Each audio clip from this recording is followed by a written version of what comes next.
জিনা প্রত্যেকের ঘরে ঘরে প্রতিনিয়ত হচ্ছে। হ্যাঁ, প্রত্যেকের ঘরে ঘরে প্রতিনিয়ত জিনা হচ্ছে। দলিল বুখারী শরীফের 6612 নম্বর হাদিস। ক্বালা রাসূলুল্লাহ সাল্লাল্লাহু আলাইহি ওয়াসাল্লাম, আল্লাহ নবী বলেন, ইন্নাল্লাহা কাতাবা আলা ইবনি আদম হাজ্জাহু মিনাজ জিনা। আমাকে, ওনাকে, আলেমকে, আপনাদেরকে সবাইকে আল্লাহ জিনা নামক পরীক্ষা দ্বারা পরীক্ষা নিবে। সবাইকে, এই হাদিসে সবাই অন্তর্ভুক্ত। জিনার পরীক্ষা দিয়া সবাইকে আল্লাহ পরীক্ষা করবে। নবী বলেন, আদ্রাকা যালিকা লা মুহালাতা, এই পরীক্ষা আমার উম্মতের সবাই পড়বে, কোনো সন্দেহ নাই। এবার বলতে পারেন, হুজুর কি বলেন আপনি, আমরা তো অনেকেই জিনা করি না। হ্যাঁ, এবার দেখেন জিনা করেন কিনা। নবী বলেন, ফাজিনাল আইনি আন-নাজ, চোখের জিনা হলো দেখা। চোখের জিনা। এবার আপনি রাস্তা দিয়ে হাঁটতেছেন, আমি মনে করেন আমি একজন আলেম, আমি রাস্তা দিয়ে হাঁটতেছি, আমি একটা নারীর দিকে তাকাইলাম। তাকানোর পর সূরা নূরের 30 নম্বর আয়াতে আল্লাহ কয়, এই হুজুর নিচে তাকাও। কুল্লিল মুমিনিনা ইয়াগুদ্দু মিন আবসারিহিম, নবী আপনি ঈমানদারকে বলেন তারা যেন নজর নিচের দিকে রাখে। এখন আমরা নজর নিচে নিলাম। দেখেন, একটা অবৈধভাবে কোনো নারীর উপর নজর পড়ছে, আমরা নজর নিচে নিলাম। এবার শয়তান কয়, নজর উপরে উঠাও উঠাও। আলীকে আল্লাহ রসুল বলে, ইয়া আলী লা তুতবি'ন নাজরাতান নাজরা, আলী একবার নজর পড়ার পর দ্বিতীয়বার নজর দিও না। ফাইন্না লাকাল উলা ওয়া লাইসাত লাকাল আখিরা, প্রথমবার মাফ, দ্বিতীয়বার মাফ না। এবার আপনি, শয়তান বারবার কয় তাকাও, আপনি তাকান না, ঠিক আছে। হ্যাঁ, আপনি যদি তাকান, আবার ইস্তাশরাফাহা শয়তান, শয়তান আপনার সামনে একটা কালো মেয়েও যদি বোরকা ছাড়া, পর্দা ছাড়া হাঁটে, এই মেয়েটাকে আপনার চোখে মোহনীয় করে আপনার সামনে উপস্থাপন করবে। এটা নবীজি হাদিসে বলছে। এক নাম্বার চোখের জিনা দেখা। এখন দেখেন, আপনি দেখলেন ওয়াজিনাল লিসান আল মান্তিক, মুখের জিনা, কথা বলা। অপরিচিত রং নাম্বারে একটা মেয়ের সাথে আপনি কথা বললেন। আপনারা হয়তো এরকম হয় না, যেই জায়গায় হয় এটা বলতেছে, সম্ভবত আপনাদের জীবনে এগুলো ঘটেই নেই। তো রং নাম্বারে একটা মেয়ের সাথে কারো কথা হইল। কথা হওয়ার পর এবার দেখেন, রাতের বেলা বিছানায় শুয়ে চিন্তা করতেছে, মেয়েটা না জানি দেখতে কেমন, আহারে তার চোখ কেমন, তাকে না জানি দেখতে কেমন। ঠিক এরকম কল্পনা হতে পারে কিনা? নবীজি বলেন, মন নাফসু তামান্না ওয়া তাশতাহি, মন কল্পনা করবে, এটা মনের জিনা। চোখের জিনা, বলার জিনা, কানের জিনা করলেন শোনার পর, এই যে যা শুনলেন কানের জিনা। এরপর নফস দিয়ে আপনি কল্পনা করলেন, মনের জিনা। পরের দিন আবার কথা বললেন, এবার আপনাদের ফিক্সড হলো সাক্ষাৎ করবেন। সাক্ষাতে আপনি হাঁটতে হাঁটতে রওনা করলেন, পায়ের জিনা আপনার চলতেছে। এরপর আপনি সাক্ষাতে গেলেন মেয়েটার সাথে, মেয়ে শরীরের মধ্যে আকর্ষণীয় কোনো সেন্ট, সুগন্ধি ব্যবহার করে আসছে, আপনি তার শরীরের ওই ঘ্রাণ নিলেন, আপনার নাকে ভালো লেগে গেল, এটা নাকের জিনা। বলার জিনা, শ্রবণ করার জিনা, চোখের জিনা, কল্পনার জিনা। মোবাইলে চ্যাটিং করছেন আপনি অবৈধভাবে, মোবাইলে আপনি চ্যাটিং করছেন অবৈধভাবে, লেখছেন আপনি, কিউরিওসিটি আপনার জাগছে, what are you doing now, কি করছো এখন?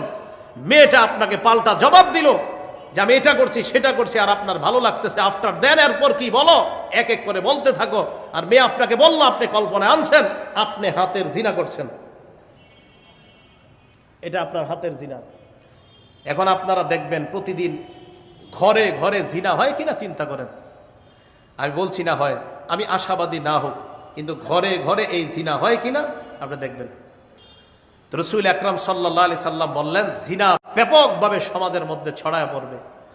নবীজি বলেন, আমার উম্মত জিনা করবে কি? আমার উম্মত জিনা করাকে হালাল মনে করবে।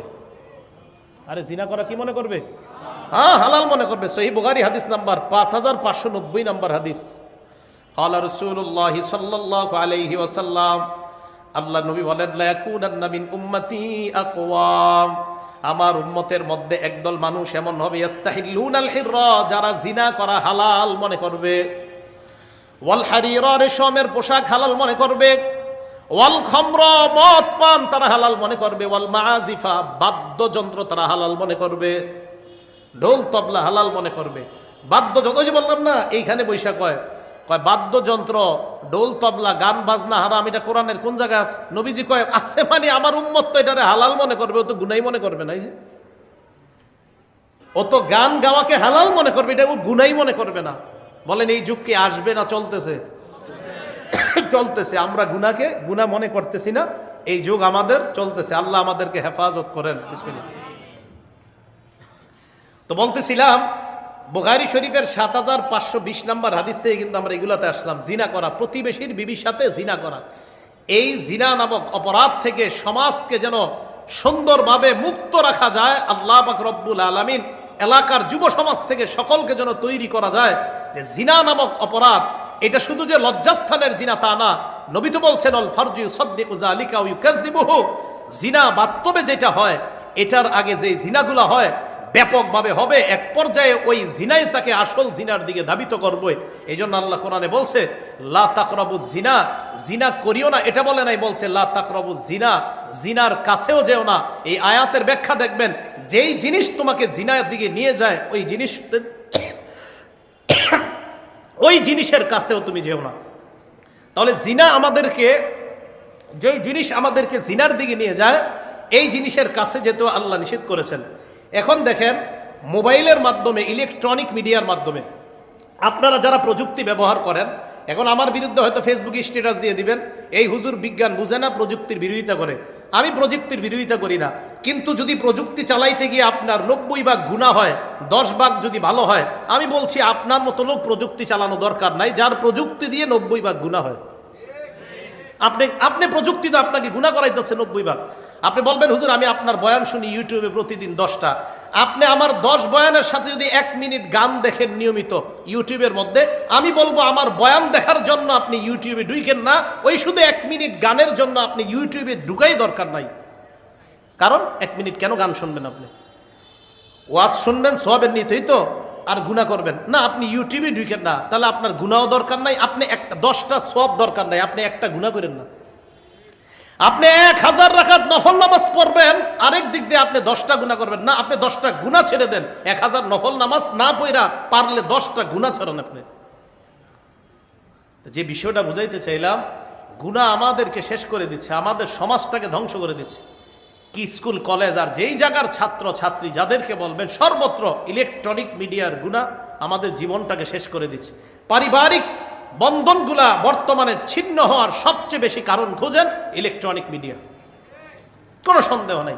স্বামী আরেকজনের সাথে সম্পর্ক করছে ইলেকট্রনিক মিডিয়া, স্ত্রী আরেকজনের সাথে সম্পর্ক করতেছে ইলেকট্রনিক মিডিয়ার মাধ্যমে। আল্লাহ আমাদেরকে হেফাজত করেন, আল্লাহ আমাদেরকে হেফাজত করেন। সর্বশেষ কথা, এইগুলা কেন? এই যে আমি কতগুলা গুনাহের পরিচয় দিলাম, এবার মুসলিম শরীফের 5018 নম্বর হাদিসটার পরে আমি বলছি অপরাধগুলা কেন হচ্ছে আমাদের। আল্লাহ পাক রব্বুল আলামিন লাআনা, অভিশাপ দেয় ওই ব্যক্তিকে যে পিতা মাতাকে অভিশাপ দেয়, মনে আছে? ওখান থেকে কিন্তু এদিক গেছে। ওয়া লাআনা, আল্লাহ অভিশাপ দেয় ওই ব্যক্তিকে যেই ব্যক্তি আল্লাহর নাম ছাড়া পশু জবাই করে। ওয়া লাআনাল্লাহু মান গায়্যারা মানারুল আরদ, যেই ব্যক্তি জমিনের সীমানা উল্টাপাল্টা করে, আরেকজনের সম্পত্তি নিজের কবজায় নিয়ে ওই জায়গায় সীমানা নির্ধারণ করে দেয় যে এই সম্পত্তির মালিক ক্রয় সূত্রে অমুক গ্রুপ, আসলে আপনি অতটুক জায়গার মালিক না। নবীজি বলেন তোমাকে আল্লাহ অভিশাপ দেয়। তোমাকে আল্লাহ কি দেয়? অভিশাপ দেয়। একটা নিরীহ মানুষের জায়গা নিজের কবজায় নিয়ে লিখে দিয়েছেন ক্রয় সূত্রে অমুক এটার মালিক, আপনাকে আল্লাহ অভিশাপ দেয়। এটা আল্লাহর অভিশাপ আপনার উপরে চলতে থাকে, আল্লাহর অভিশাপ আপনার উপরে চলতে থাকে। আল্লাহ পাক রব্বুল আলামিন এই অভিশাপ থেকে যেন আমরা হেফাজত থাকতে পারি, আল্লাহ তৌফিক দান করেন।